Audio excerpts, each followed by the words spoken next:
So ought to kick in. All right. It says we're live. Says we're live. All right. I usually kind of wait, see how many people. Oh, someone's already on. Missy's already on. Missy Fix is like, she is here for me and Brett's on Monday and mine on Wednesday. Like, that's awesome. The biggest fan. All right. Tonight, I brushed my hair, brushed my beard. Again, you're the only second person I've done this for. We got Cade Cole. Now, I found him on YouTube. I didn't know he was on Alone. I kept seeing your YouTube. I'm like, Alone. And season 10, I'm like, man, does he have a bunch of YouTubes? And I'm checking. And I realized, I'm like, wait a minute. Maybe he was on. Because I haven't seen. I'm a binge watcher, is what I am.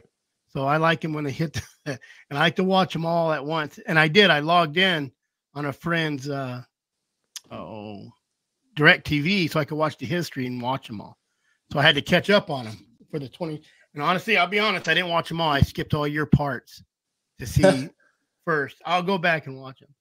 But this is Chris, Anecdote of a Houndsman. We got somewhat of a celebrity. You probably don't feel like it, do you?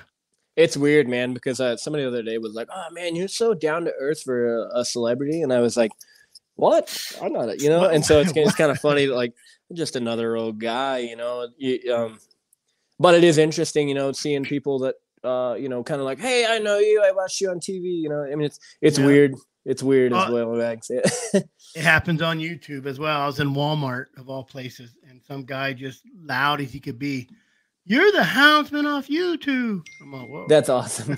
I'm like, of course I was all kind of shy about it. I'm like, nah, I'm just a guy, And then, of course, when he walked away, I told my wife, you're with a celebrity. You better be careful. That's awesome. But let's get into you first. That's how I found you. I found you on YouTube. You guide. I'm not going to say you fish because you didn't fish too much on your show. But you guide, you get out, you pack. You're like modern day mountain man, I should say. And not even modern day, because the video I watched, if you guys want to watch them, go to YouTube. So Rowdy Houndsman. Can you see the comments? Me? Cade? Yeah. No. If you go up to the right corner, there's like a little comment thing, little icon for like a bubble. If you click on it, maybe it's the right or left. I don't know what it is on your. No, I don't know where it is. Oh, I see like a chat thing or something. Yeah, comments. If you click that, you'll see the comments. Okay, cool. But don't listen to Rowdy Houndsman. That's all he does is yap, talk crap to me the whole time. So, found you on YouTube on your, 80 Mile Elk. Yep. It was a great long video, and I'm not a long video watcher, but I watched the whole thing. That's awesome. I appreciate it. Really great video. So why don't you tell us who you are and what you're about as a person? We'll get into Alone later. Right. Okay. Yeah. So I guess best place for me to start is just kind of how I started out. I grew up in Central Texas, like the Stephenville area. Big rodeo environment. Lots of, it's a small town, Texas. So it's, hunting and fishing and all that. And, man, I just really wanted to be a mountain man. I liked Texas and I liked being out there. And, as I was a kid, I hunted and fished and all that. But it seems like for a lot of other people, it was definitely a seasonal pastime or a hobby. Mm-hmm. And then for me, it was like, I couldn't get away from it, that I would do everything I could to be hunting something. It didn't matter if it was squirrels or hogs or deer or turkeys I was always hunting and I was always fishing just outside. And so finally, in my teenage years, you have stories from when you're 5 years old. What was that? You have stories from when you were your first deer story, Yeah. I was born into it. Yeah. I forgot they put that on the show. Yeah. And so, I was hunting before I even really could understand what it was. And so that kind of just translated into, I knew I wanted to move out west, and I knew I wanted to be able to hunt more and see more. And I wanted to be able to go further than other people did. And I wanted to be able to, kind of do more. That really gravitated me towards the horses and packing and getting out further. And, it kind of just one thing rolled into the next until, the next thing I knew, it was like this thing that I dreamed about, being able to hunt all the time now is making money doing it. And so over the years, I just noticed that I finally kind of clicked that I was so much younger than a lot of the guys that I was guiding and all that, and had pretty good. I had a pretty good bit of knowledge compared to people, and so I really tried to just dive in and start. I don't know. I saw that there was a gap between like the bushcraft people and the survival people and the hunting people, and I thought, man, I want to put it all together, And so I kind of started trying to really hone in on that knowledge, and I never really worried about the technology side of it. Yeah. And until finally one of my hunters told me, hey man, you need to sign up for that show alone. Like you'd be really good at that. Did you take it serious at first? I didn't. I was like, it's reality TV. It's dumb. I don't really want to do that. Like that stuff's all fake anyways, and then I watched it. So I finally watched the show and I was like, oh, okay, that's really cool. It seems really authentic. It's like something I might be interested in. So kind of like you, I binge watched it and I was like, all right, I'll apply.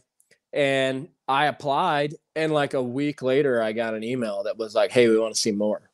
And so I sent them a bunch of footage and stuff. And it was just like, they were like, oh, we want to see more. We want to see more. Would you be willing to take a physical? Would you be willing to do this? Would you be willing to, and so eventually after a couple of, a lot of emails and weeks and all that and everything, the next thing I knew, they were like, hey, we want you to be on season 10 of Alone. And so that's kind of how that started.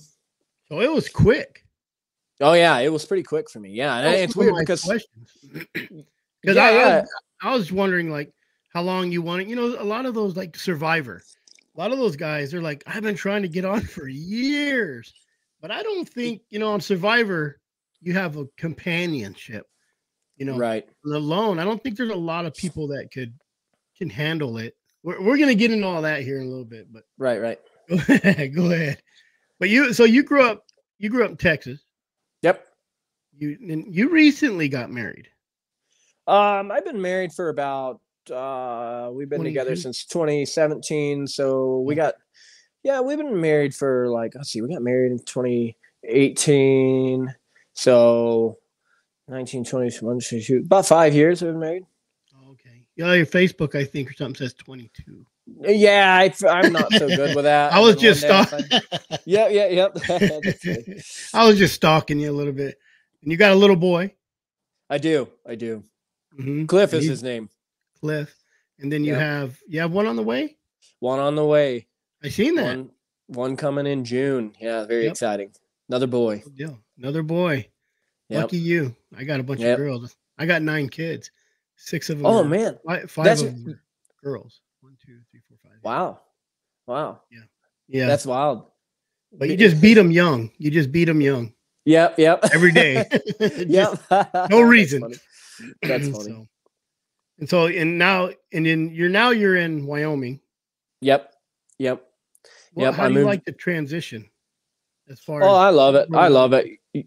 The first time I ever made it out here, I was probably like 19 or 20. I think I was 20. And I was like, I don't ever want to leave this place. And so, it was just like, I just never left. I would go back and visit, and try to, I'd see Texas and all that. Every time I went back, there was more and more Californians. And and it was just like we're not allowed to say that word on this show. Right. Yeah. So, but every time I've been to Wyoming, it's been windy. Oh yeah, I live in the foothills of the Wind River, so Wind River mountain range. Man, I don't like that wind. Yeah, it's pretty brutal. 10 foot of snow. I'll hunt in 12 inches of rain, as long as it ain't windy. Yeah, man, I hate it. Nothing moves in the wind. You got to get used to it out here. And even the animals are used to it. It's just like it's a part of life, Oh yeah, I live up in North Arizona, and right. There's a guy on here, Arizona Hunting Guide. He lives up there by me too, and there's some years it's just all spring is wind, just hard wind. We've been kind of lucky. It hasn't been too bad. But anyways, back to you. So now, and then you're guiding. Do you do Yep. that full time or just? So yeah, it's kind of a revolving deal. I've been guiding for another outfitter in Wyoming for the past couple of years, like 7 years or so, 8 years. And but I actually just recently bought my own permit. So I'm gonna be I'm actually doing my own trips out in the Teton Wilderness now. Yep. And so Oh crap! Oh, my lights went off. yeah. I kicked the power cord. There we go. Anyway, I'm back. I'm back. All right. Yeah. Anyway, I've got my own permit now, so I'm running summer trips, fishing trips, and pack trips, and all that in the Teton Wilderness, over by Jackson Hole. But I've actually kind of transitioned into another Alone alumni, Jordan Jonas, and I have gotten to be pretty good friends, and so I've been kind of running a lot of his hunting operation stuff over there in Idaho. So when you say you get your own permit, is that your own out? So you'll be your own outfit. Yep, I've got my own outfit in Wyoming now. So running summer trips. What's it called? It's 3C Outfitting. 3C Outfitting. Yep, which I'm working on the website right now. I'm hoping to have it launched by the new year, but I'm not really a computer guy, and it's brutal trying to do the website stuff. Most hunters, most mountain guys, they're not very. Most of us hunting people, we're not very good at the computer stuff. No. I know Boykin, the Arizona hunting guide. I think he hunts up there quite a bit in Wyoming and stuff, right, Carl? Oh, really? Yeah. Boykin, Carl Boykin, Doug Boykin. I don't know his name. He goes by many names depending on the felony he commits that week. Yeah. So what are you guiding for? What's your biggest?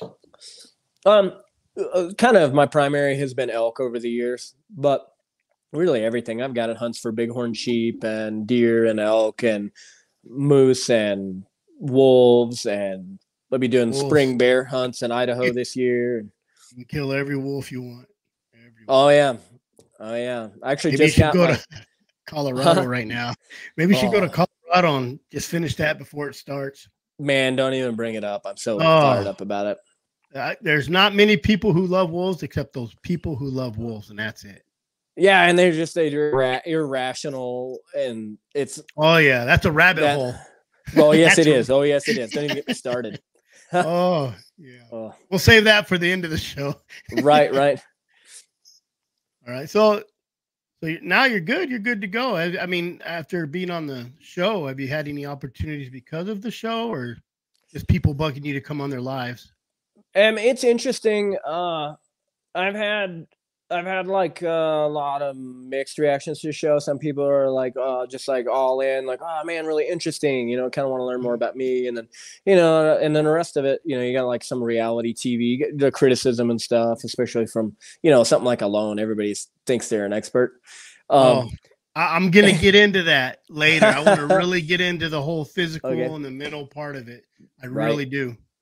But yeah, I was surprised, man. The YouTube video, I made that YouTube video literally just because I've had so many people that were fans from watching Alone that got a hold of me, and they were like, hey man, we'd love to see more what you actually do, And so I thought, well, I'll put out this YouTube video, but I'm just going to kind of put it out there and see what happens. I'm not really I've never really been a YouTube guy. I've never really even watched much of it. Yeah, nobody is until they are. I'm going to tell you that right now. Right. Oh, and now I'm like, I try to check my stuff or put my stuff up, and then I go down a rabbit hole of like, oh man, this guy's really cool. And it kind of, and so it's very interesting.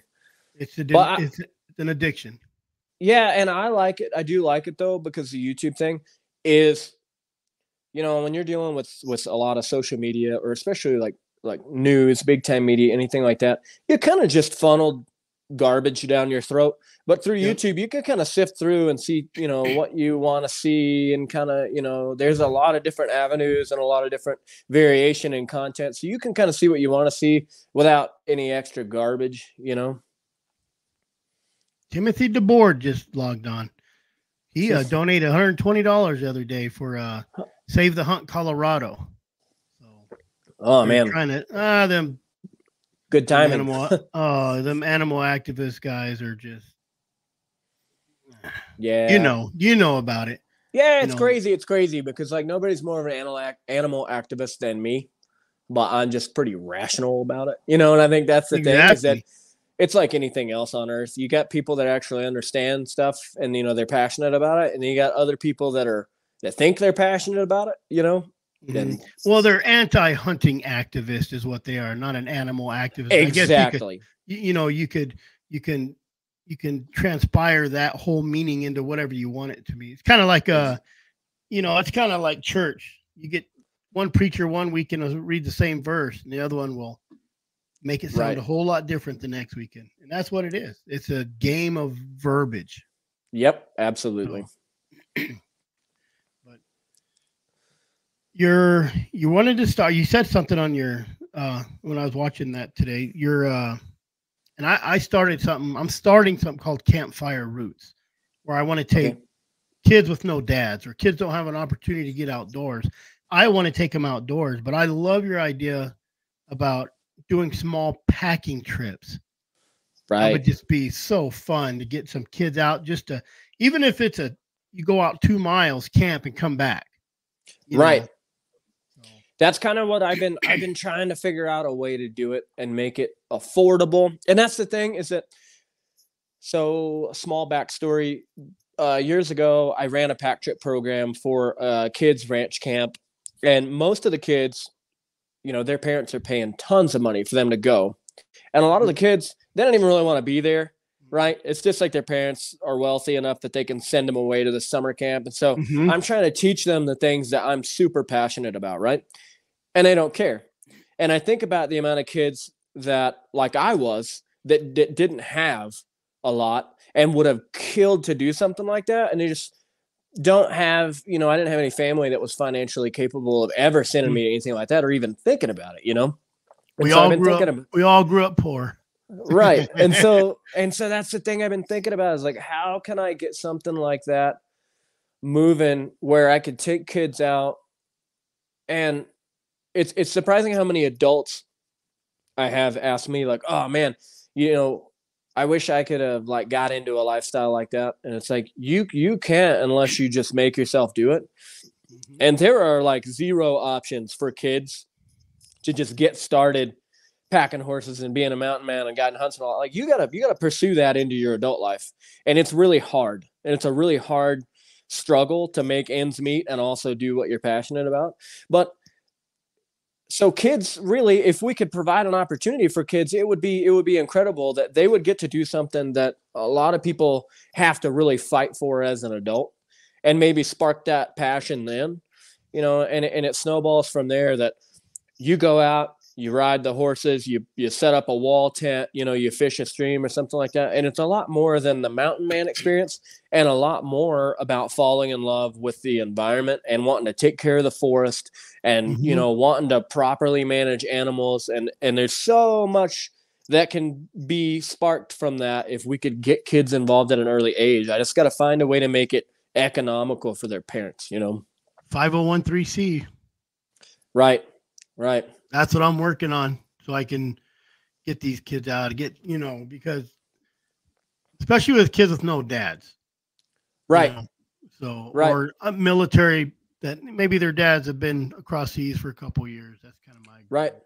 But I always thought, why hadn't someone started instead of a Boy Scouts, like a Mountain Scouts, where it's really mountain man. This is why. So when you went on your YouTube adventure there, your 80-mile elk, which you can find, you just search for Cade Cole and you'll find him on YouTube.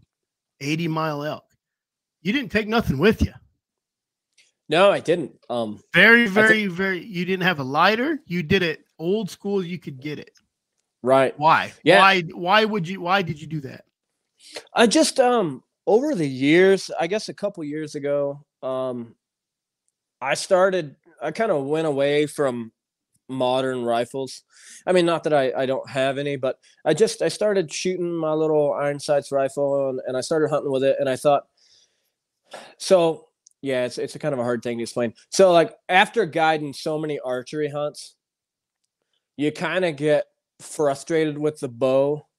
Um The cam because bows right, yeah, I've just seen a that lot of shoot 400 feet a minute or second. Right. Yeah. And so, there's not a lot of advantage in my opinion. I guess what I'm saying is that like these modern bows are damn near as deadly as a muzzleloader. You know what I'm saying? Like Oh. the reload speed's about the same, and they're very accurate, and it's let's get into muzzle loaders. right. In New Mexico, recently they just banned the scope usage of a muzzleloader. Right, which I'm all about.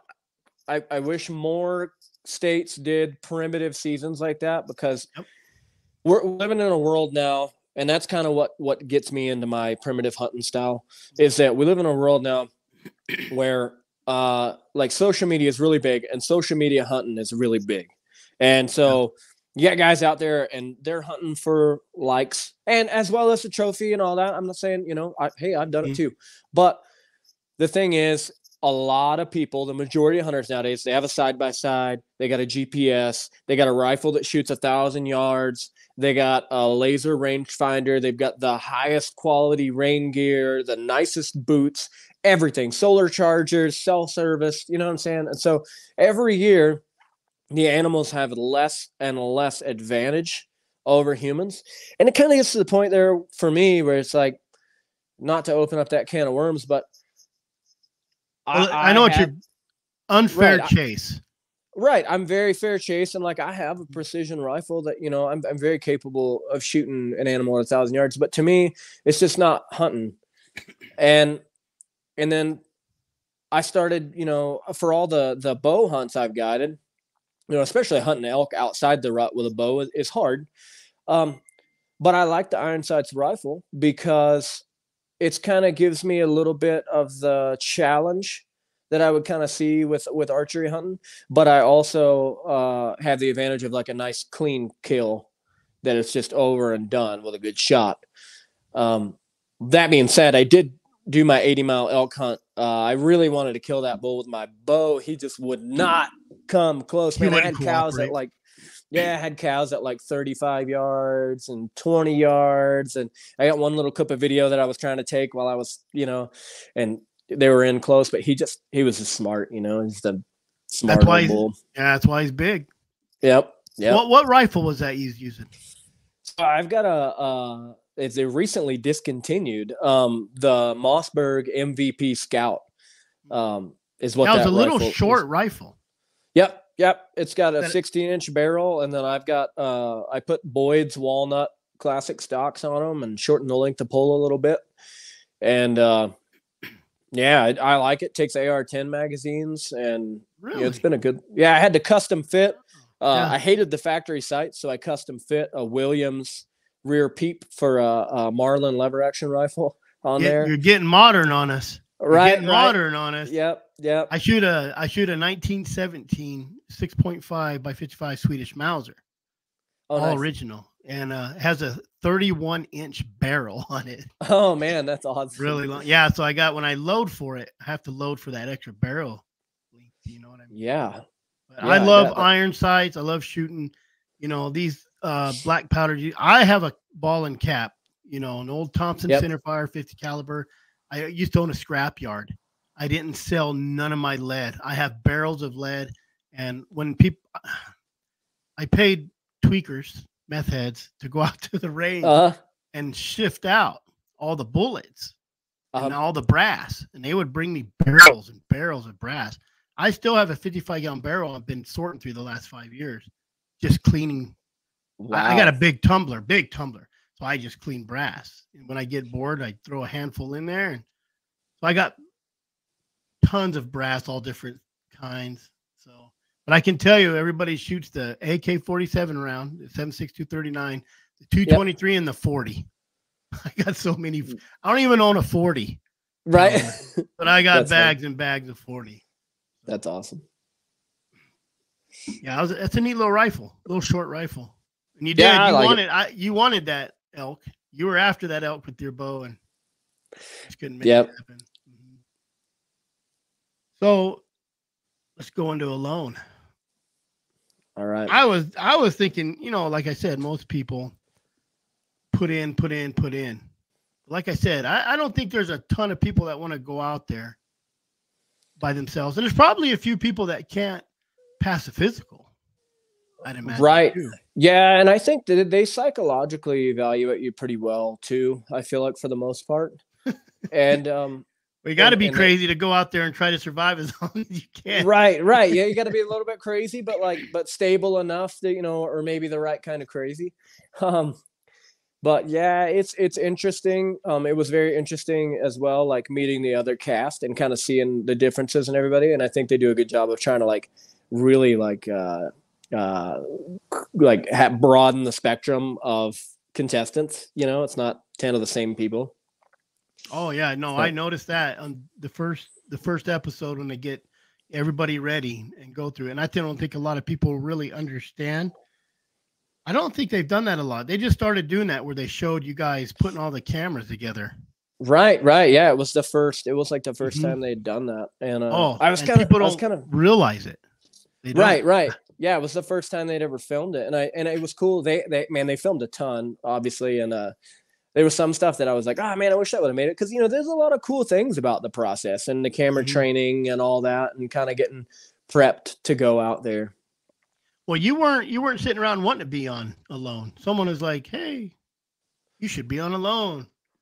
Yeah, I applied for it, and it was crazy how fast. Like it was nuts. I applied for it, and it was like the next thing I knew, like a couple of days later, I got an email back about, the rest of the process, and it just never really ended. Next thing you know, I was on the show. And so when you got that email saying, hey, you're considered to be on Alone, what'd your wife do? My wife was like, she thought it was really cool. I mean, she was interested in it. She thought that I, as well as I did, she was like, oh, I think you could win it. If anybody could win it, you could. So, she was pretty positive behind me, but she's a tough woman, and she's pretty used to me being gone a lot of the year anyways, with, hunting and all that. And that was another thing that I knew I had a somewhat advantage on a lot of other people for, was that I'm in the woods, more on average every year than most people ever are. And so being on Alone, I was like, well, I'm going to be away from home probably about the same amount of time. Yeah. I think the average amount of days to win it is like 70 days or something like that. And I was like, oh yeah, I can do that. If I can eat, I can do that. I don't think people realize how tough it is, Right. So when you got that email, did you start like amping up a little bit? Like, wow, this is kind of really happening. I did. Yeah. It was exciting. And, did you think you were going to get on even after the emails? Did you kind of think, oh, I should make it? Yeah. I figured I would. I figured I would get on just because I knew that I was kind of a unique enough person with a weird story. And I knew that's what it's reality TV, right? And I'm like, I'm kind of a weirdo, lives in the middle of nowhere and hunts for a living. So like they'd be, I just felt the edge, but I wasn't sure, And I like your thing where you're like, you've never had a cowboy. You never had a cowboy. Right. Yeah. I told that in my pitch to the History Channel. Mm-hmm. Yeah. How long does your pitch have to be? Is it a certain amount, like your video when you send in? No, they just like recorded and interviewed me. So like the production company, ITV, they kind of sell the show to the History Channel. Oh, gotcha. And so they were kind of trying to pitch me to the History Channel. And that was kind of like what made the final decision, was the History Channel production team. And so, yeah, that was, they were like, oh, you gotta say something about being a cowboy. And so I was like, oh, okay, well, I can use that, I guess. So they kind of coach you in it a little bit. Yep. So, and then you're gag ordered when you're done until it's all over and the season is done, right? Well, so yeah, so our non-disclosure, we've got some non-disclosure agreements that basically last for like forever. But it's a pretty big company with a lot of, I mean, it's so like, is there things you can talk about and things you can't? Yeah, pretty much. Gotcha. Like we're not allowed, you're not allowed to talk about like just some of the most of it's like not important things, but like, dates and the way they do stuff and all that. That way they can keep it secret for future seasons. Well, you could tell us. We won't tell. Nobody here will tell anything. Right. Right. I'll mute it. Right. So then you're pitched and then they just say, hey, you're going. Yep. Yep, pretty much. They like called me. They were like, "Oh, thank you," and then like a week later, they called me and they're like, "Hey, you're on season 10." How long do you have? Oh, not long. They gave us like, gosh, I'm trying to think. It was a couple of weeks before, like when they told us we were going to be on the show. It was just a couple of weeks before we like were leaving, and then they don't tell you the location you're going to. They just give you like a roundabout area of where you're kind of gonna meet. And then we went to that place, and then from that place we would go to like where we were filming. But we didn't know where we were actually going for sure, like to the actual location until like I was getting on the bush plane to land there. You know what I'm saying? You're like, we're landed right there. That's where you're going. Yeah, pretty much. Like you kind of like you go to a hotel, they meet and all that, and they take you on a bus, and you ride that bus to another town, and they take you and put you on a plane, and they're like, okay, when you get off this plane, you're where you're going. Well, this ain't Cheryl Brooks. This is John, I believe his name is. He's just on his wife's thing, but he says, glad you guys are wearing your clothes. That's awesome. Me too. Yeah. Naked and alone. I think he's talking about naked and alone. That's funny. So,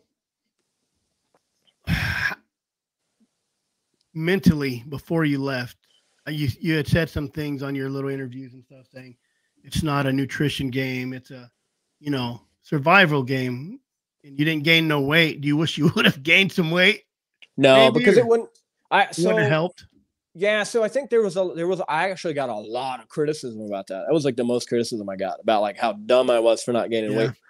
But I live a super, super physical lifestyle. Like I had to load and unload a couple of tons of hay for my wife to be able to feed while I was gone. It's like life doesn't stop on the ranch just because I'm on a TV show. Yeah. And so anyway, for me, I knew number one, it would be a big health risk to try to gain a bunch of weight that my body doesn't naturally have, and then lose it. And then I had looked at the other seasons of the show and looked at people, and I thought, look, there's going to be people out there that are going to put on a bunch of weight, and they're just going to try and outstarve you. And like, that's the name of the game now. It's what the show has kind of become. And so I looked at it for me, and I was like, hey, I honestly believe that I am, a world-class hunter, and I know that I have the ability to win this thing if I can find food. So I'm just going to kind of do what I would do, how I would do it in a natural real life situation as myself. And if I can't win it as myself authentically, then, I just wouldn't win it, and that would be okay. Wasn't meant to be. Right. And that's how I felt about it. So did you think there was that much technical stuff before you got there? Because this is the first time I seen where they showed you all the camera gear, and there's tons of gear you have to learn. Right. GoPros are easy. You know what I mean? But some of those other cameras, I think a lot of those people panicked about them. Yeah, I mean, it's like a TV show camera, and I think that a lot of people, like fans of the show, don't realize that everything you do on alone is you're one-handed, right? Like I'm carrying a backpack at all times full of camera gear. I got to walk somewhere. You got to set a tripod up, video you walking, and you're required to film. I think it was over 40 hours a week that we're required to film. And so, or you break your contract. And so like, if you got to go somewhere, you got to carry a camera to get there. You got to set the camera up, video yourself walking, turn around, go back and get it, set it up in a different spot, walk to it. You know what I'm saying? So everything you do twice. Oh no, I with get it. No food. Yeah. I get it. At least I'm a fat guy and I can go home and eat. No, I get it doing YouTube. I think a lot of people, one of my videos, last year, a year ago, a couple years, I videoed me running across this dip, putting on a camera so I could drive my running back to get it, because people don't realize that it takes a lot. Right. The only thing that saves you in the end is you don't have to edit it. But exactly, you have to get that good footage, and it's super tough one-handed. Right, and you don't know what footage they're going to use, too. You get everybody that's ever been on the show will tell you there's so much stuff that you film that you're like, that is absolutely incredible, and it never makes it to TV. And you're like, why did you use this, but you didn't use that? It's like the girl peeing. I think so. Yeah. You've watched the whole season? I did. Yeah, I watched it. So do you look back and be like, I should have done that, or that's pretty good on each? Did you kind of evaluate each player? No, I didn't, because after being on it and seeing and knowing what I did, and then seeing what I did on TV, it was two things that were dissimilar. So I definitely felt the reality TV aspect hard. And so now anytime I watch anything like that, especially alone, I tell everybody that if whatever you see, take it with a grain of salt, because there's a lot of editing going on to kind of, shift the perception of certain people certain ways. And Absolutely. there's a lot of stuff taken out of context, No, like I said, when you start doing YouTube, you start videoing yourself and you start doing the editing, like some of my 20-30 minute videos, there's 4 hours of video. Right. And you said something on your YouTube that I could relate with, and we just talked about it, I think, on our show Monday with Brett Vaughn and George, is if you videoed everything, like your 80-mile trip, you'd have hundreds of hours of video of you just riding.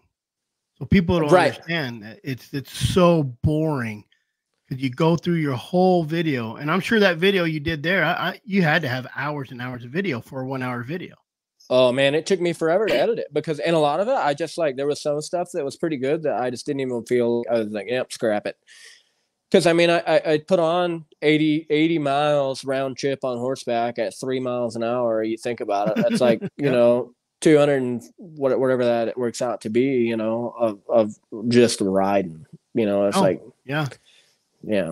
And it's hard to turn the camera off, even on the loan. It's hard to turn the camera off, because as soon as you leave the camera or you turn it off, the bear runs across and you shoot it. Oh man. Mm-hmm. Yep. Yeah. And that's something they tell you on the show big time. They're like, film everything. And if it's not on film, it didn't happen. Yeah, that's exactly what he said. I think they put that on there. Don't leave the camera ever. Yep. So you already have the stress of having to find your own food. Plus, let's just add on, you have to video 40 hours, which it ain't hard to video 40 hours. It really no. So did they come replace batteries for you, or? When they do your medical checks, they bring you, and that Pelican case is so packed full of batteries that you've got enough batteries to last you a long time, you know? And that's the thing that I think a lot of people don't get, is you're talking several $1,000s worth of batteries in each Pelican case, Yeah. I could get about 2.5 hours on one battery on the big camera, and I bet I had 60 batteries in there. And then the GoPros, you probably get about the same amount of time on them, and I bet I had over 100 batteries, maybe 200 batteries for, we had tons and tons of batteries. I've seen those cases. They were packed full. So then you get there. What was it like just to get settled in? It was cool. I kind of another camping trip, Yes, I wish that the show, I don't know, it's tough to say, because I almost wish they would do a 10-part series or something after the show is done on each person. Because there's so much stuff. For me, I was pretty business-like, man. I treated it like a hunt. I showed up first day, no fire, no shelter, no nothing. My whole game plan was all about finding tracks. And so I still hunted until I found my first track. And then I went right back to the rock that they dumped me on, and I just laid down underneath my tarp, and I was like, tomorrow it's game on. That was my day one. And because food is it. Right. That's your nemesis out there, not having food. Right. A lot of those people, that's their main. You have plenty of water. Right. Yeah. There was plenty of water. Yeah. And you drank out of that water.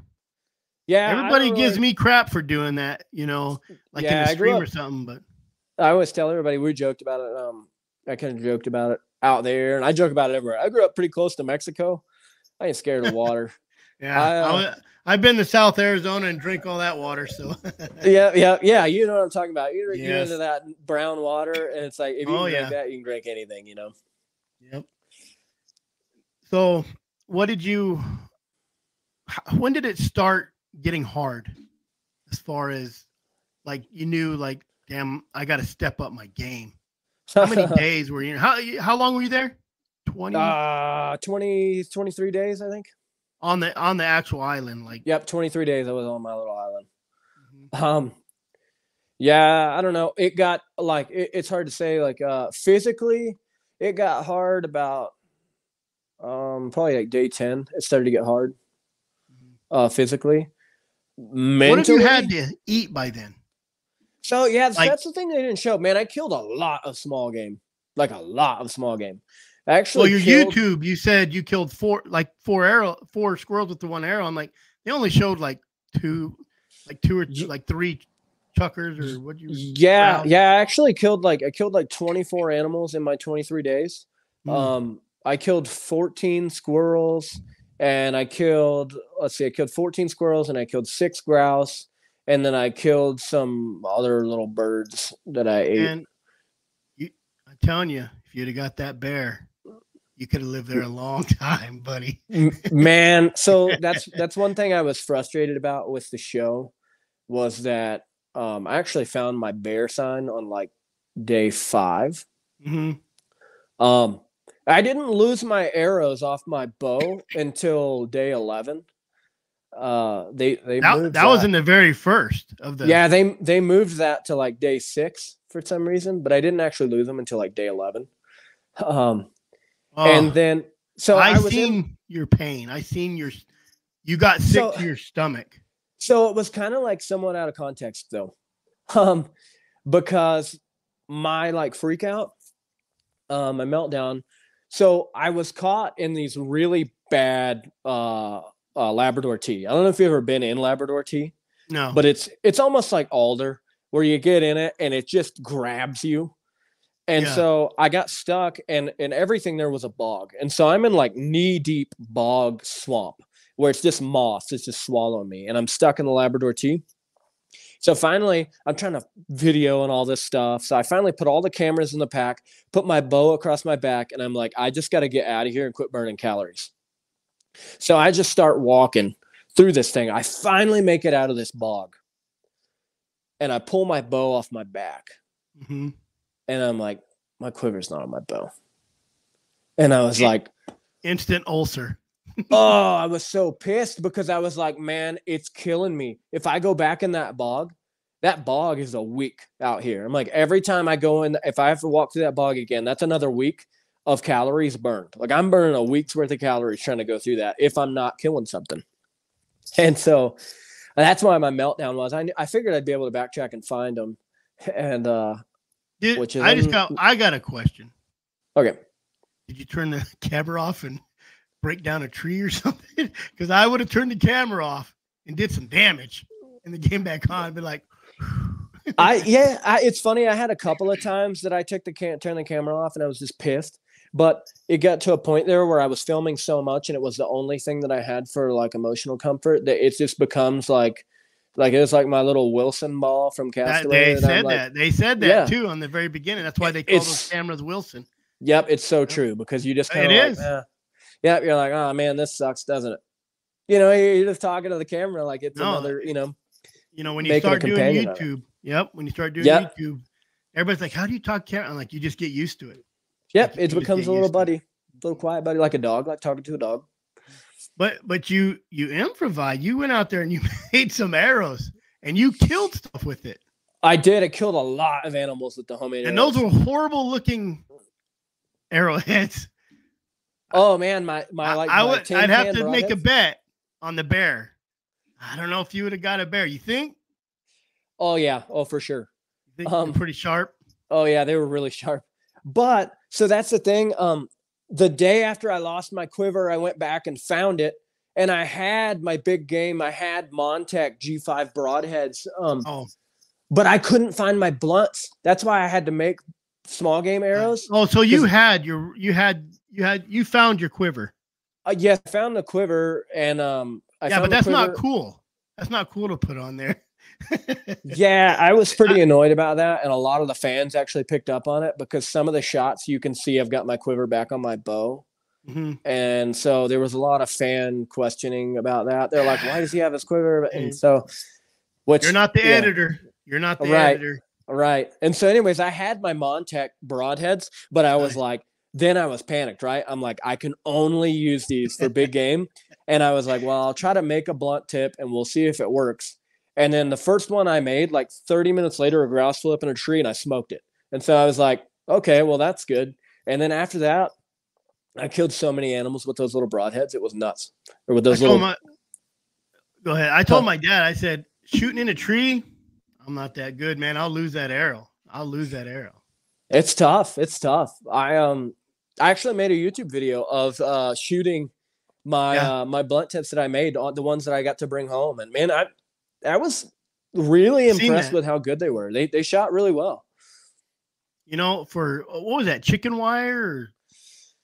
Oh, it was just snare wire. It was snare wire that I twisted and braided to make like a little web for that. And it worked really good. It was good at killing squirrels. And I liked it because it would hit them. The problem I had with those arrows is when I was making them, they would go up and hit the squirrels or the grouse or whatever. And then they would deflect and they'd be gone. And so I started hard to find an arrow. Oh man, especially one that's made out of wood and natural bird feathers, you know? And so I was like, so I thought, well, I'll make this weird little basket and it'll grab trees. And it did. It kept like deflecting and then it would get caught up in a tree or something. Oh, it would just hang there. Yep. And then I could try to like fish it down. Yep. There's your calling right there. Right. Cade Cole blunt. Yep. Blunt tip. So, and then why didn't you fish? I did. I fished they just didn't show it. Yeah, they didn't show it. I don't know why. I've probably had like 30 people message me, like strangers, that were like, why didn't you fish on the show? And I was like, I did. I just didn't have a very good fishing spot. I kept getting tangled up and I had like a lot of driftwood in my little bay. My little island I was on, I was only allowed to fish the bay part of it. I couldn't really get to the open lake part. And so my gill net that I made and like it was just like I caught grass and sticks every day and everything. And it was like the tide would pull it in. And so my gill net was just covered in garbage every day. And and it got to be a point there where it's like, okay, it's day 6 and I have not even gotten a bite yet. And I keep getting tangled up and I'm already lost like 5 hooks. Like, I got to lean into hunting, you know? Well, I think your story was, I'm going after this bear. Because the thing took a dump right in your walkway the night before. Right. I'm sure that's not the only sign you've seen, but. Oh, no, I actually made a blind. They didn't show any of that, but I made a blind in the berry patch where it had been eaten. And I ended up falling They did show that, didn't they? They might have. They showed a clip of you making a little blind. I think they did. But I spent the night in that blind a lot. And one night I fell asleep and I woke up in the morning and it had taken a dump like 30 yards from where I was sitting. And so it was just like I was asleep and so I didn't see it. But it was tough. He was pretty wary. I think he had seen hunting pressure before because it was not like, you know, bears can be really smart when they've been hunted and are really dumb when they haven't. Yeah. Well, that was one of my questions is you think you being in that area steady kind of let him know, hey, there's someone walking around here. Yeah. And he winded me. I knew he was winding me and he had some staging areas up high where I could tell he was coming out and checking the wind and I could find tracks and stuff. But all the little high ridges, I didn't have any good visibility. And so I couldn't really set up a good blind and it was really tough. The wind swirled a lot out there because it's kind of flat with that lake wind. And it was just a hard place to hunt. And you know how it is, man. It's hard to hunt bears with a recurve without bait anyway, you know? Yeah. Oh, Clay Newcomb does it. Yeah. Yeah. But he got bait, you know? Yep. I guess you had bait too. You know, you had those berry fields. Yeah. I had the berry fields, but man, there were so many berries everywhere that it was like, he didn't have to really stay there. Yeah, and that was the problem. It's not like I could narrow him down to one spot. So is it harder than you think? Like you see everybody's beginning video and they're like, I'm going to win. I've been doing this all those people. You know what's funny is I think they accentuate the people that are really like, there's no way I'm not doing it, because they accentuate those first because they drop out first. Those people who drop out first, like 3 days or whatever, and they're like, they just can't handle it. They can't handle it. And I think they kind of accentuate their little, I'm going to do it first. You know what I mean? Right. Who stayed the longest? Like overall ever? No, this on season 10. How many days were they out there in season 10? Alan was out there like, I think it was like 67 days or something like that. Yeah. Like I said, I didn't watch it. I just watched your clips in there right now. I'll go back and watch it, I guess. I think Alan was out there for like 6-7 days. And so it was a long time, a long time to be out in the woods alone. And they used to do remember the 100-day, you win $1 million? Yeah, they did the 100-day challenge for $1 million. And yeah, like, I don't know. I think that, I definitely think that the seasons at the Great Slave Lake had a lot more resources, it's just like really rich environment out there. Well, can you leave your area? No, you have a really small area. That's what I'm saying. So when you're a mountain man and there's no game and you're not staying in an area for more than a few days, probably. There's a book I read. There's a book. I don't know if you've read it. It's Wild Sports in the Far West by Frederick Gerstaker. Okay. It's just a journal basically of this guy from Germany who comes over, and he constantly moves though. So if you could constantly move, I mean, you're kind of in this little tiny area here. And if it's like elk hunting. Right. You may see 100 elk in this area for 6 months out of the year, but you go there opening day, what happens? Right. Exactly, they're all gone, So if you can survive forever out there, if you can move, because you're going to go to your good fishing spot, you're going to go to your good elk or deer or whatever they got in that island spot. So and very limited. You're really limited. Right. Oh, yeah. I mean, we had like a 5 square mile, or like 5 miles by 5 miles. So it's 25 square miles. And I think I ended up walking like 50 something miles, but when I was out there, because I just covered every little bit of everything. But yeah, I think it's funny because you get a lot of like the armchair quarterbacks that watch the show, they never really been like out and like big game hunted or anything like that. They have a lot of like opinions on that. And it's kind of hard to explain to people like, it's all about your movement and how far can you go and this and that. And there's a reason that like everybody that oh man, I know this guy, he's a great fisherman, but he's got his spot. Exactly. And it's his spot. And you're looking at a lake like that, like where we were at. I was in nobody's spot. You know what I'm saying? Well, like when it came to fishing. So what caused Alan to win? I think he have a great spot?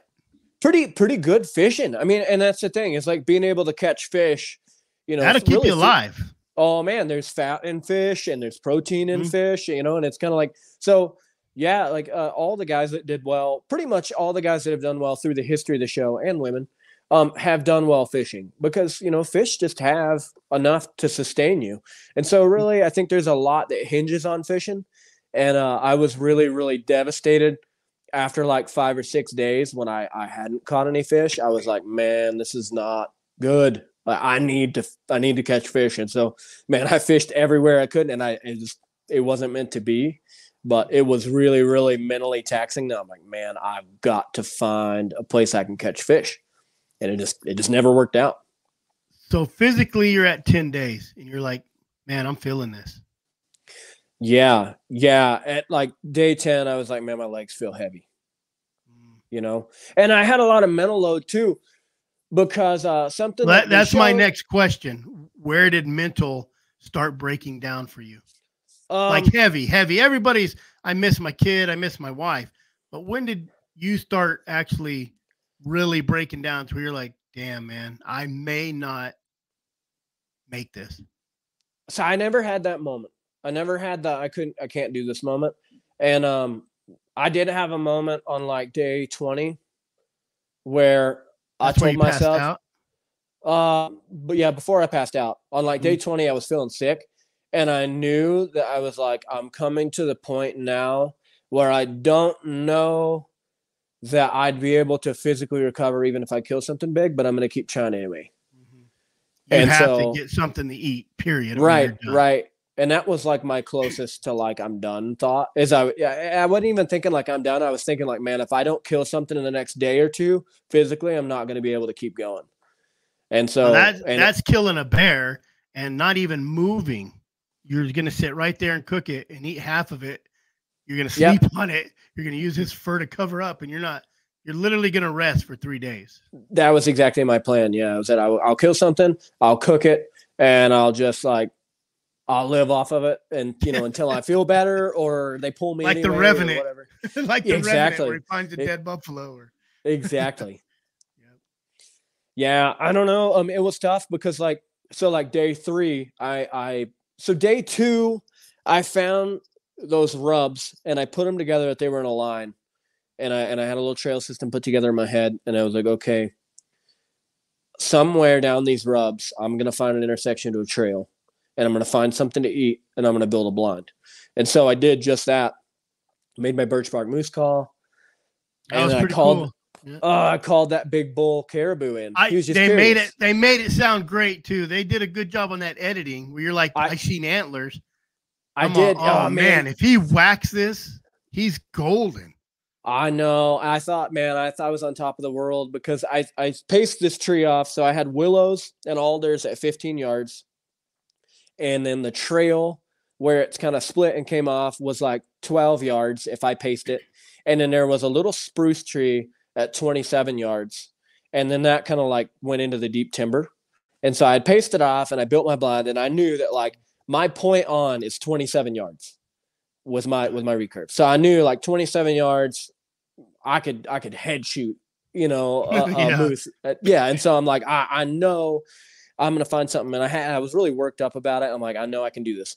And when I called and I heard him coming, I was like, I just won this thing.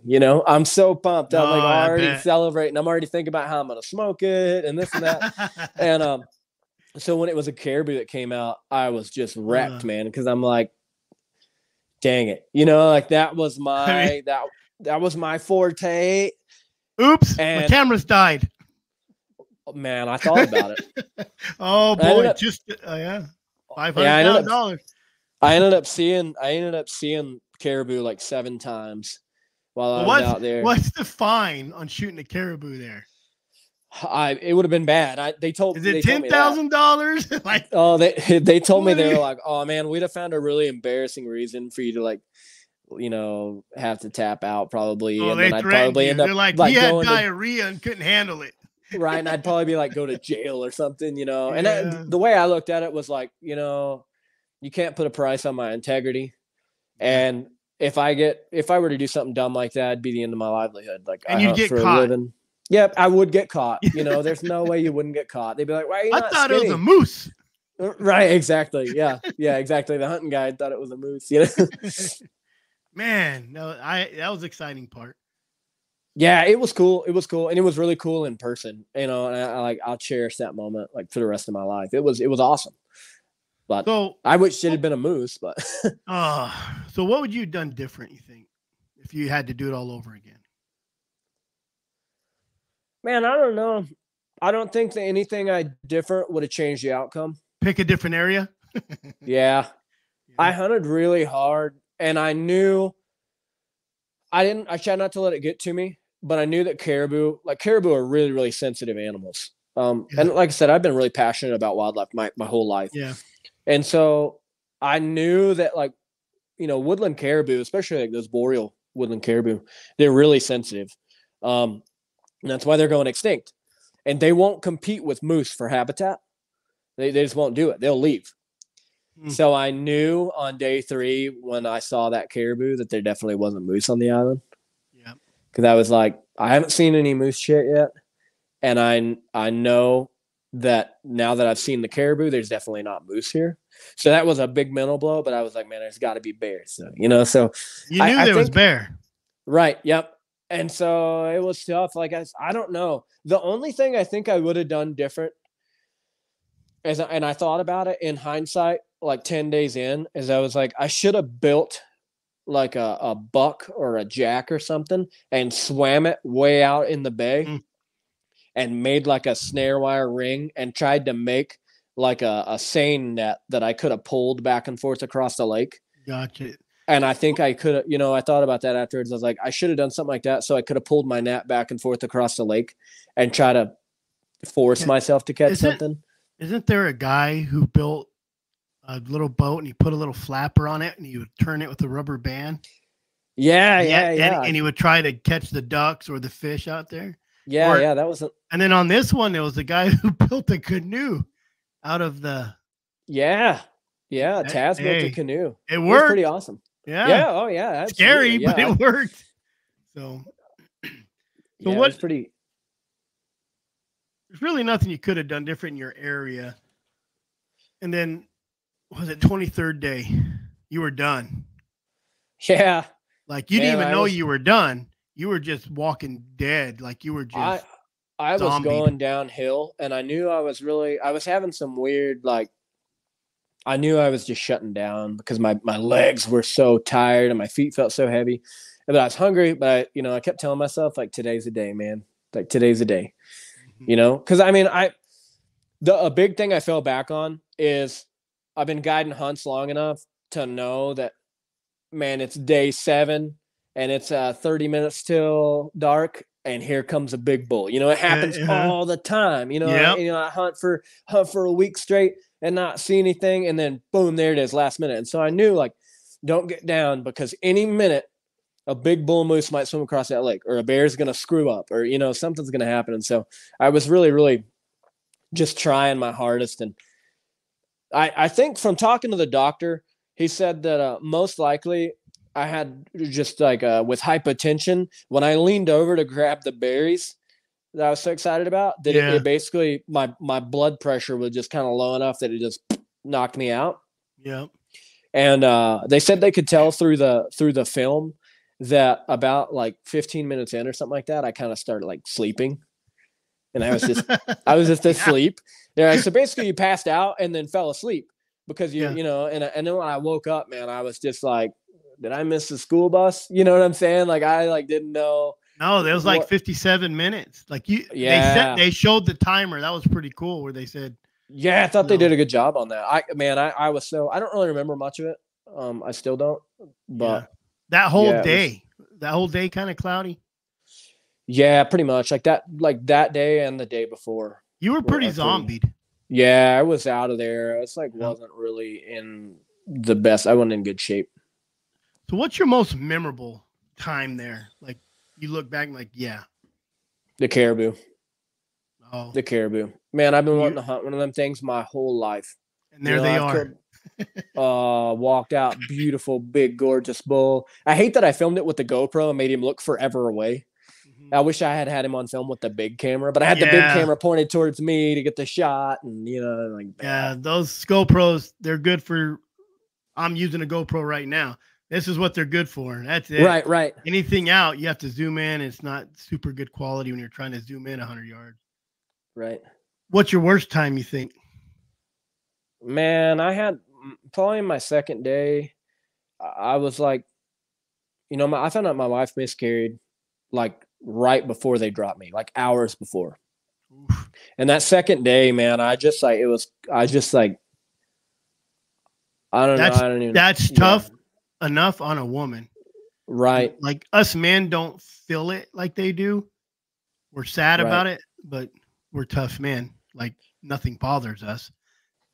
But we don't feel it like they do. And to not be there, I imagine that was probably the tough part. You couldn't Yeah, I felt really guilty. I felt really guilty. I'm like, man, I'm all the way out here, and I don't know if I know she's not okay, but I don't know what to do. I'm like, man, if I win this thing, it might, be like some retribution, but, it's just rough. Man, my battery level just dropped to like nothing. Uh-oh. It happens. So, here's something no one talks about when they're out there. It's beautiful country. It's real pretty. And no one probably really noticed it. I notice it all the time, but like Alaska, everybody's like, it's gorgeous in Alaska. No one talks about the bugs. And I seen in your camera, if you watch on some of your camera shots, there's bugs everywhere. Man, the first little bit of it is just miserable. You know, there's bugs everywhere, and it's just like, you know how it is. You can't get Mhm. away from them. Can't get away from them. It's not like you have a mosquito net or anything. So I'm trying to sit still and hunt and be quiet, and and you're like mosquitoes in your nose, and yeah, it was the first little bit, but then it started getting cold pretty quick, and so that really, It went knocked the away. bugs down. Yeah, yeah, very helpful. Getting cold. I wouldn't want to be there in like July by any means. Oh, that's why Alaska, everybody, what you don't see in focus in Alaska is the trillions of just bugs flying Right, around everywhere. Like, you know, right. Oh, that stand in water. hey, I thought when you made those arrows, did you think they were going to work? The first Yeah, one, I was like, we'll it's see so how well this bulky. thing's. I'd never done it before, so I was Yeah. like, I don't know. We'll see. I'm kind of crafty. And then, yeah, and it shot the target, and I was like, that is awesome. And then not long after is when that grouse flew in, and I smoked him, and I was like, that is absolutely awesome. And I ended up killing a squirrel a little bit later, so it was awesome. Yeah. It makes you think about all the, all the science and all the arrows that are costing $100, for 6 of them when you could kill something with a pine sapling you just whittled down. Yeah, yeah. I mean, that's the way I felt about it. As I was like, man, you know what? I always thought like, man, I can't believe how did the natives do this? Not all that hard. Not all that hard. Nope. Because it's all due to the archer's paradox, As long as you've got that spine, right in that nice, flexible area, and you can feel it. I could feel it. And I was like, okay, I think I had a little bit of advantage probably over some people in that I've been shooting a traditional bow for years, so that I knew like, okay, this feels about like the right spine. You know what I'm saying? Like I could We're gonna feel try it. right. Yeah. And so Yeah. they worked really well. I was really impressed.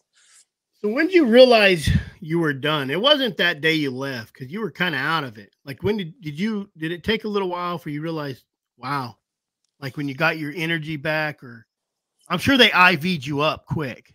They didn't actually. They try to like Really? really like very slowly Oh, try I to let got you. you get to keep from killing you, putting you in shock. Do the little Um, drinks at a time, and I knew I was in bad shape. The one thing I do remember is that I remember they gave me the broth and I felt a little better, yeah, and like not good, but I felt like a little better. And they got me back to the lodge, and they went to get me off the boat, and the guys helped me get up. They like picked me up to get me off the boat, and the other guys were sitting outside on the dock.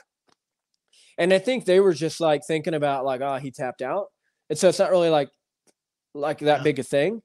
And the other guys that were on the boat let go of me so that those guys could grab me from the dock. And I almost fell in the water because I just like couldn't hardly stand up. And I was just like, it was like once my body or my mind accepted that I was done, my body was just shot. And so the whole next day I was bedridden. I couldn't even hardly get out of bed. And so that day was really hard.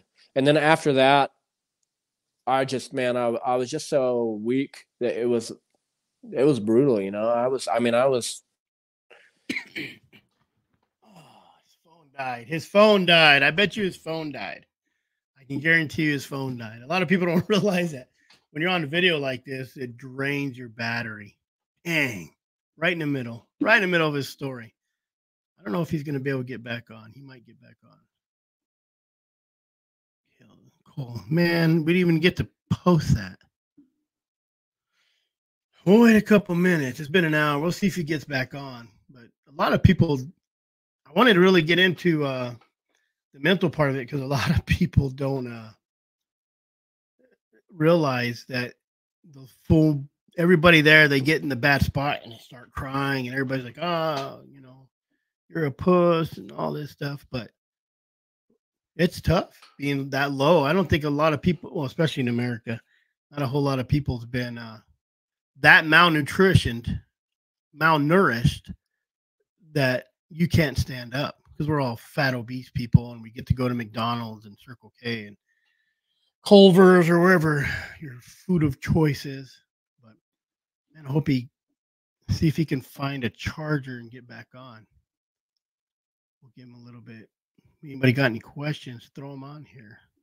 Real quick though, last week we had Dan Gates on, and he was trying to help out the Colorado, trying to get them from getting rid of mountain lions, like the great anti-hunting activists do. So if you want to help out and you can't go to the Capitol, or you just don't want to, SaveTheHuntColorado.com. Go there, donate, even if it's $5. Every little bit helps, and it goes to this big fund. They need $3 to $5 million to fight the anti-hunters, and whatever's left over, they'll use to fight another state. Is kind of what they're saying. So they'll kind of set the protocol for fighting Colorados, and if they win, they'll know what to do. So hopefully they put enough pressure on them to do so. Well, let's see. I haven't got a text from him yet. We'll see if he jumps back on. Let me text him real quick, see if he's plugging phone in.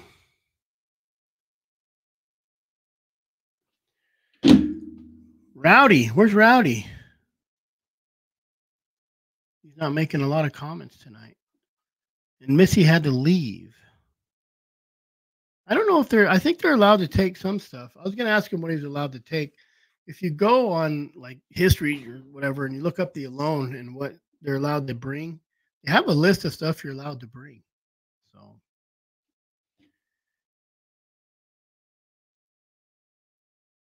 he's coming back. He's coming back. Probably plugging his phone in. So we'll wait on him.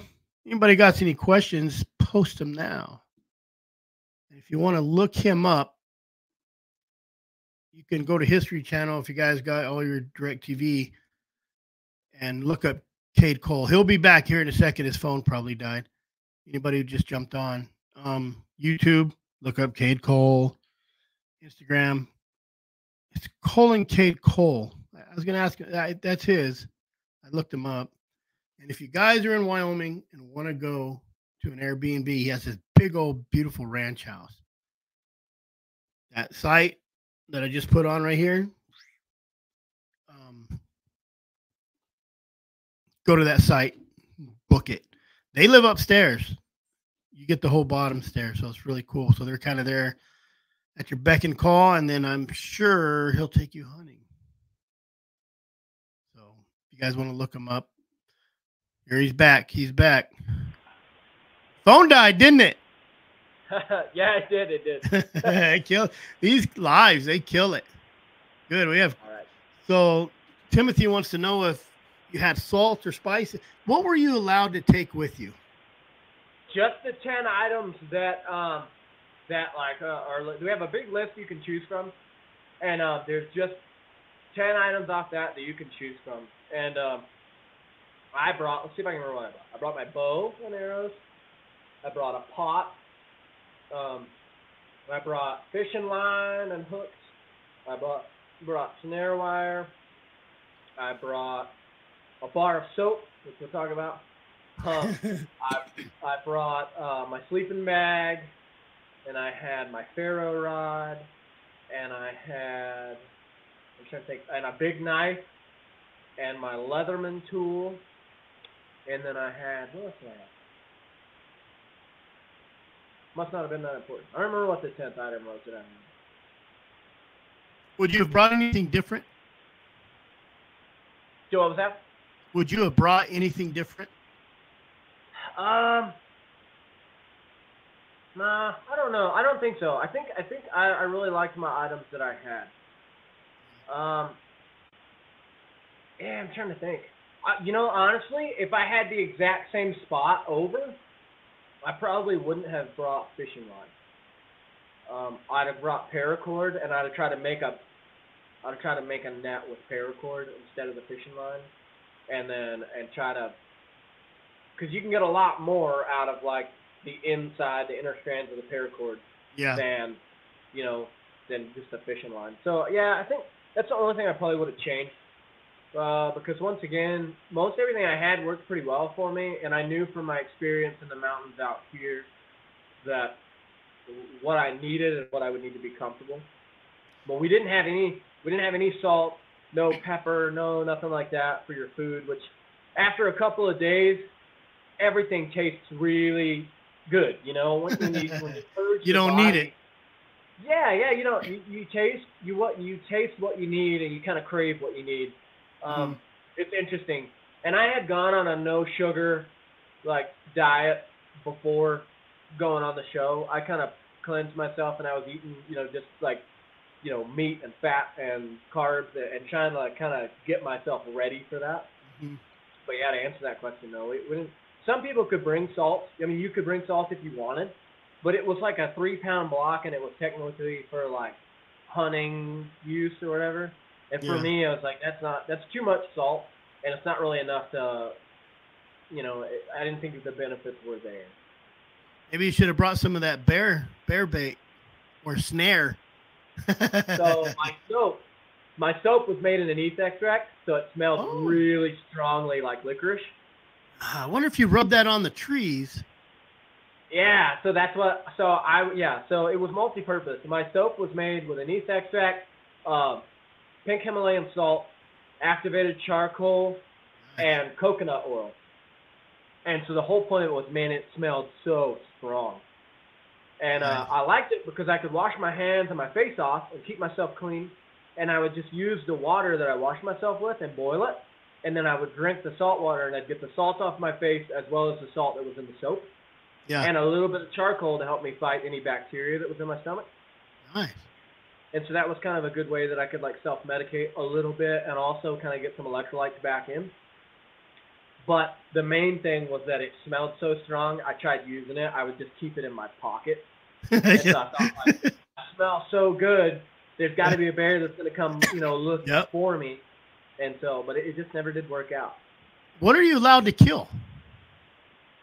Like, you don't need a tag. They're just like, hey, if you come across this.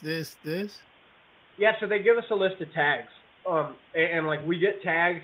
The production buys them for us. Oh, I bet they do. Like I had a moose tag, a bear tag, I had a tag for grouse, and then I had a tag for a couple of other migratory birds, ducks and stuff. Yeah. But that's it. That's like all we were allowed to kill, And so it has a very particular list of what you can and can't kill. Obviously, caribou is off the limits. Like, there's a lot of stuff you couldn't kill. So that's kind of frustrating too, that you got like gray jays and stuff coming into your camp, and it's the provincial bird of Saskatchewan. So like, here's all these freaking camp robbers bouncing around trying to eat your stuff, and you can't kill them. It's against the rules, So it makes it feel a little artificial. And that bear would have helped you out. I tell you that. Yeah, I was counting on it, but that's hunting, and so I feel like it is what it is. It was a fun hunt. 23 days of hunting really hard. Yeah, free tags, basically, I mean, you only have, a 5 square mile area, but you never know. Yeah. I mean, it was, and he was there on and off. He's just sneaky. Bears can be, man. Yep, they are. They're quiet, too. Just to think he was 30 yards from you. 30 yards. Yeah, took a dump. You're snoring away. I got up in the morning and I was like, "Are you kidding me, man?" I was so frustrated because I knew he kept coming in, and I knew he was staging me because every time I wasn't in the berry patch, he was. He was. And if I was there, he wasn't there. And I was like, man, the only way that he's timing it like that is that he's sneaking up on me and winding me and then leaving. He was making his circles in there, trying to find you.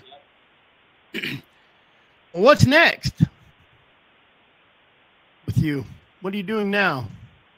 What are you gonna do now? What's your plans besides a little bit more YouTube?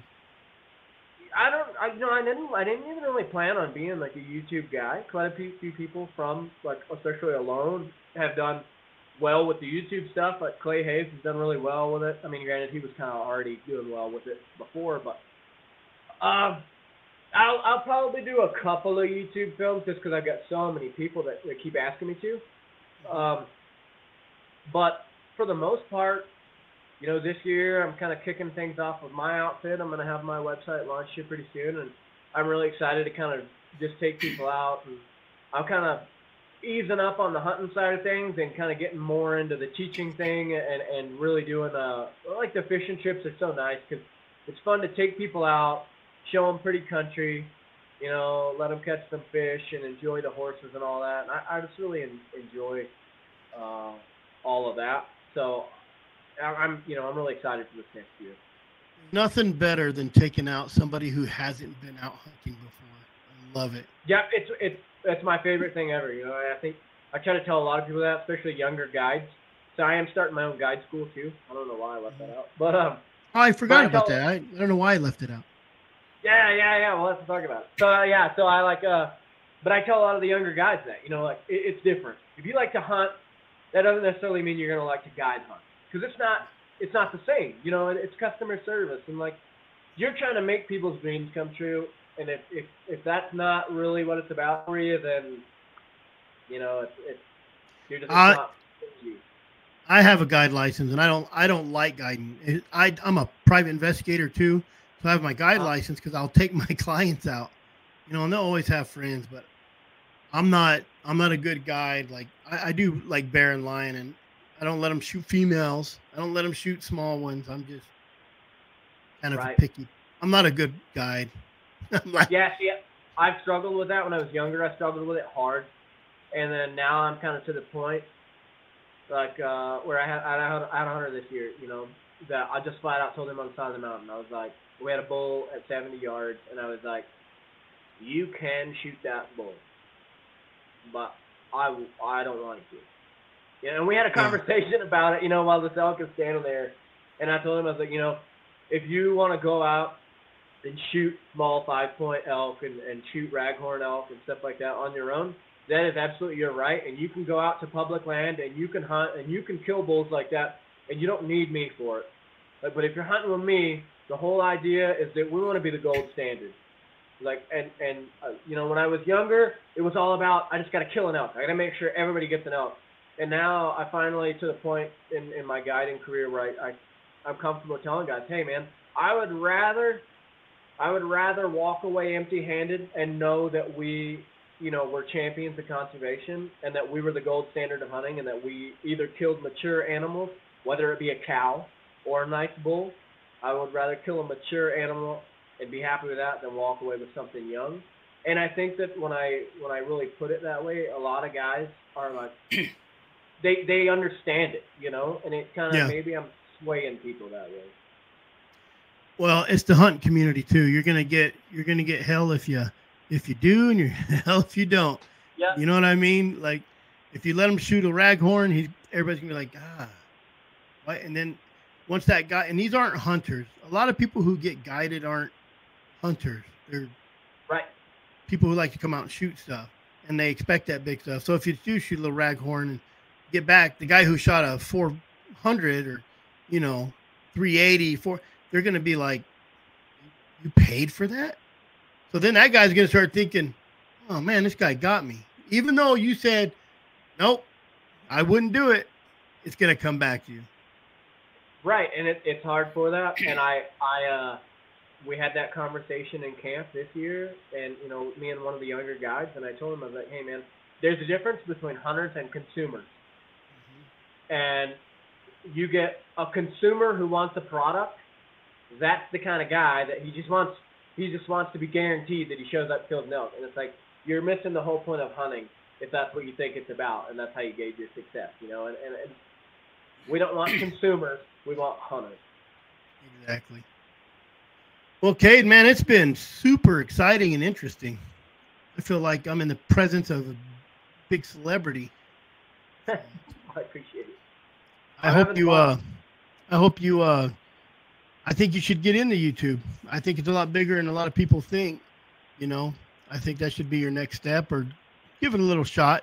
Start doing some little videos. If you got enough to video, you definitely got enough to video. And then I hope. I'm where's your kid? Where's your kid right now? Is she keeping her quiet in the other room? Yeah. I don't mind them. I love when kids come around. Surprised my daughter. I work out of town right now, but my kids that are at home are 2 sets of twins, my last 4 9-year-olds and 5-year-olds. One of my 5-year-old daughters stayed with me this week. I'm surprised she hadn't ran in here and tried to get on. So, but, yeah. I attribute Cliff probably to a part of me getting on alone because everybody knew him as the cowboy baby because he always had his little cowboy hat on. He was like 2 at the time, and he was always like in the screen, and you know, yep. in, and he was great. So he's something. I'm all about family. Well, I appreciate you getting on with us, taking some time. Thanks, man. I appreciate it. I did throw. Oh, look at you see that comment right there? I'll show it. That's my oldest daughter. She's 28. I mean, she's 30. She's 33 or 34. I don't know. That's awesome. Man, I can't imagine when he's that age. I can't even imagine. Someday he's gonna have his own family and all that, and I can't even comprehend it. Yeah. Oh, she's about to get on here. I think she's 28. I think she's turning 29. I always call her 30 plus. Look, I'm in my 20s still. She's Oh. You know what I almost forgot? It's her birthday today. I've been so busy today.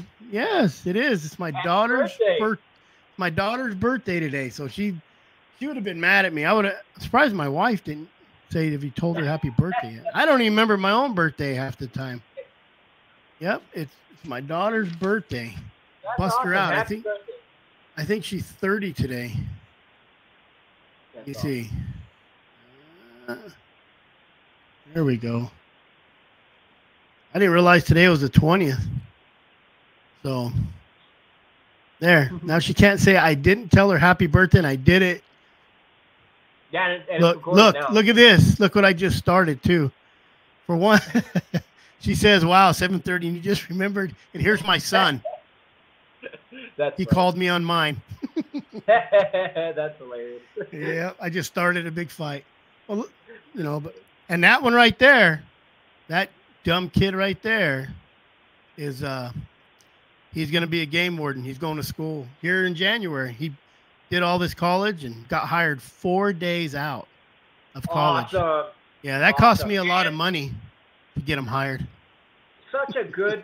Yeah, I don't know. I think it's funny because I would push for my son to do something like that. We've talked about it, you know, because you can still have that passion for the outdoors and everything, and also have some benefits, you know, and some stability, and I think that's really. It's an admirable job, you know. It doesn't pay a lot. You're not going to get rich at it, but it's something I wanted to do. And when he said he wanted to do it, me and my daughter really pushed him. We pushed him. That's awesome. Look, and this is what he says to me. He says, I'm going to be his first ticket. I said, you're going to be the first game warden. I leave an elk head on your porch. Awesome. Yeah. But no, it's in Arizona. Arizona? Nice. Yep. That's awesome. So, yeah, he you know, he went through college and it was tough, you know. And me and my other daughter, we were just, my older daughter there who's trying to grab glory right now, is I was like, I don't care. You're going to finish school. You can go be a truck driver or whatever you want after that, but you're always going to have that possibility. Right. But he did all the internships, and for some reason, I have no clue why, everybody liked him. I wish he could act it like that growing up with me, is all I'm saying. No, that's awesome, man. That's a good path to take, you know. Admirable. It is. Fun. It is. I wish I'd have done it. I don't think I was pushed to do it, and I got into making money, and I've built boats. I've been in the sheriff's office. I'm a private investigator. I mean, my dad just took over his big construction company, so I'm down here trying to get jobs going. I mean, I guide nonstop. Yep. I'm just one of them guys that. There's nothing wrong with that living, though, you know. Hey, if I had just picked one thing, I just should have picked one thing and made money at it. But, oh well, I had fun. Yeah. I joke about it because, like, I didn't really, you know, I didn't take school real seriously. I was meant to be outside, you know, and I had teachers and stuff that were like, you're never gonna make a living hunting all the time. You need to pay attention in school. We're like, look at me now. It's funny how that works out. There's no rich guides, but there's happy guides. Oh yeah. Oh yeah. You know what I mean? And you guys are doing it right. You got. Let me post that again. I was taught when you got kicked off there. I threw that up there. So if anybody wants to go to Wyoming, where are you at? I'm in Crowheart, Wyoming, but about 80-something miles from Jackson Hole, east of Jackson Hole. And you do, guy? You're going to be doing what? Did you buy a domain yet? Like for your website? I haven't got the name yet. I'm still figuring all that good stuff out. But how people can get hold of you to go guiding? Usually my Facebook is the best way to get a hold of me. It seems to be that's the way that most people get a hold of me. And then some people do Instagram. I'm not very good with the Instagram. I don't know why. I'm just I have a hard time with it. So my wife handles a lot of the Instagram stuff, but I've kind of been active. That's this one, right? Yep, that's it. And then your Facebook, you just look up Cade Cole and they'll find you. Yep. It's like my picture from alone. But that seems to be the way most of the people get a hold of me. Social media is so powerful now. Oh, yeah. It's crazy. So if you guys want to get hold of him, get on Facebook, look up Cade Cole, get on Instagram or YouTube. It all just goes everywhere. Check out his YouTube. And we're definitely I'd really be interested to collaborate with you and see if we could try to get a pack trip thing going for the kids. Because man, I'm all about it. I'm trying to. I'm a little bit closer. I got a meeting with some people pretty soon that I'm going to be talking to about trying to figure how to advertise something like that and see if I could, get some funding for it, maybe through some colleges or something. You're one of my hounds going crazy out there. I don't know if you can hear it. Yeah, I've always wanted to do a package with just people who don't hunt or kids where you go out, you camp, you kill, you clean, you process, start to finish. I would love to do that. So nice I've done plan. somewhat similar.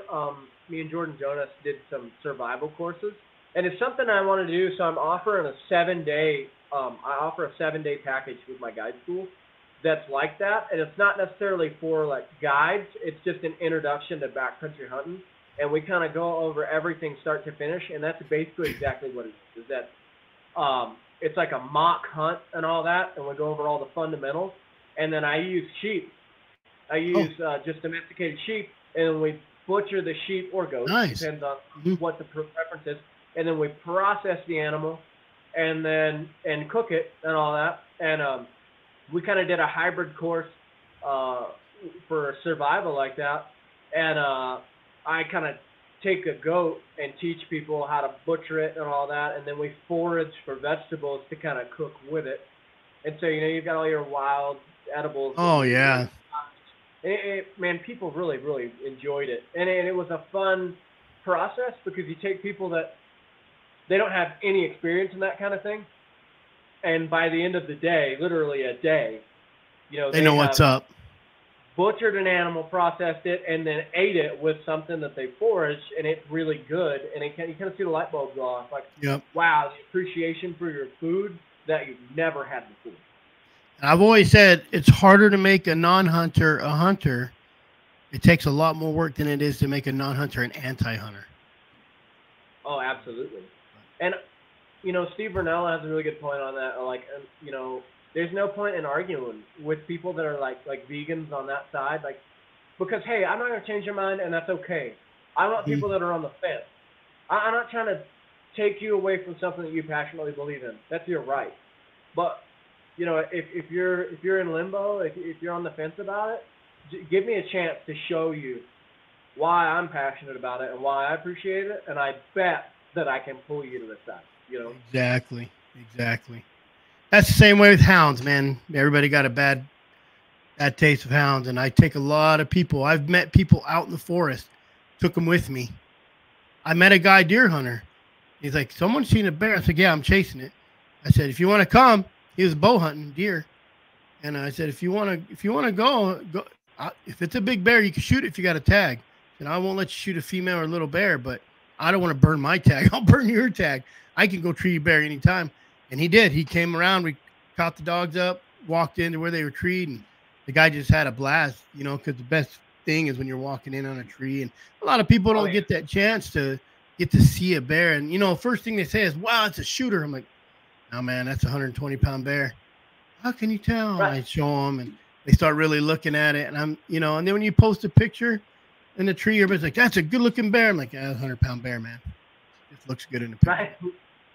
Yeah, you know, I think that there's not enough appreciation for hunting with dogs, period. That's how I started out with hunting hogs down in Texas. Mm-hmm. And there is just something magical about watching dogs work in the woods that, unless you've hunted with dogs, you don't understand. And it's funny to me because so many of the anti-hunters are also like pro-wolf people. Mm-hmm. And it's funny to me that, like, you know, you're against this, but you're for that. But it's the same thing, you know. And, man, hunting with dogs like that and being part of the pack and watching the process, to me, that's the kill is like, that's the back end of it. Watching the dogs work. And most guys that hunt with dogs, I'd say 99% of guys that hunt with dogs, it's all about watching the dogs work. And then, you know, afterwards is cool, but it's all about the process. You know? Yep. And that's all it is. It's about them hounds. So. Yep. You know, yeah, I've always loved it. I think I've only killed a couple bear a year. I haven't treated much this year, last year, but when we was treating 20 or 30 bears a year, like we killed 2 one year, so I'm not about killing. Well, it's been an hour and a half. Usually we run an hour. You're that interesting. So. Well, thanks, man. I kicked my light off again. Yeah. I appreciate you coming on, and we'll definitely stay in touch. All right. Yeah, for sure. Absolutely. Thanks for having me on. Hey, no problem. It's let me throw your stuff back on here. If you want to go to Wyoming, hunt, stay in his Airbnb, which is what he's sitting in right now, right? Yep. Yeah. This is it. Get hold of Cade.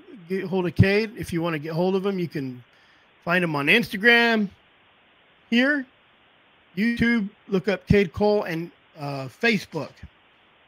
That's the best way to get hold of him. He answers right away usually too. Cade Cole on Facebook.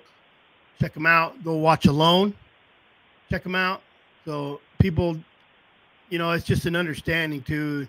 When you were off, I was talking about how that show will make a grown man cry, and people don't realize it until you're there.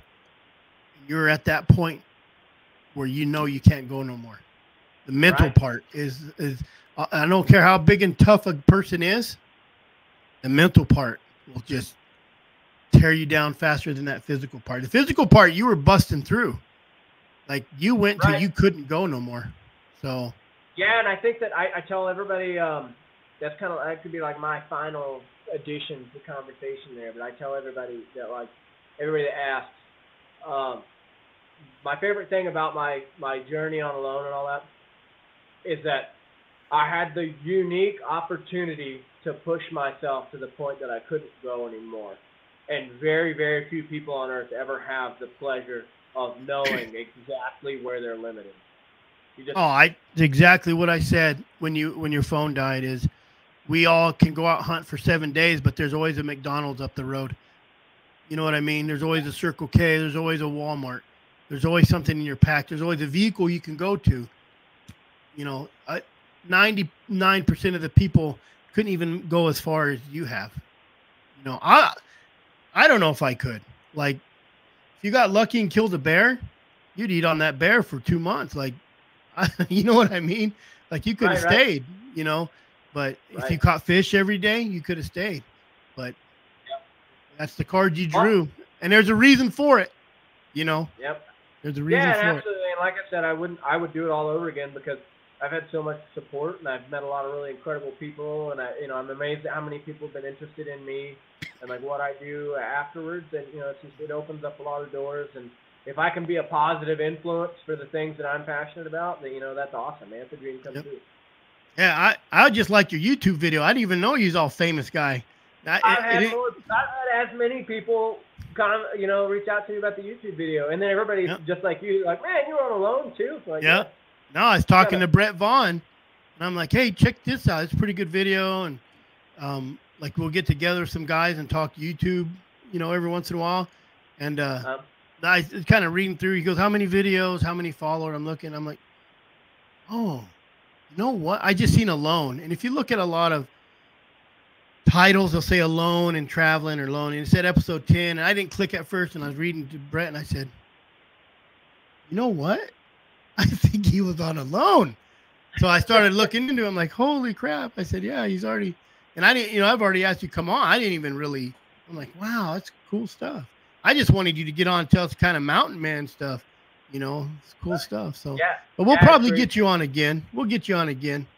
And cool. then I'll get with you and talk you into doing some YouTubes. Brett Vaughn's my mentor. I don't know if you've seen his channel, Born 100 Years Too Late. But yeah, that'd be great.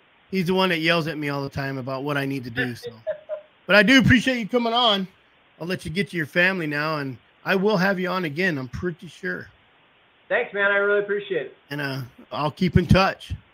All right. Thanks. Thank you, sir. You have a good night. Bye. You too. Bye. There you have it. Man pushed to his limits. So cool story. Really neat story. Let me see. I'm missing some comments here.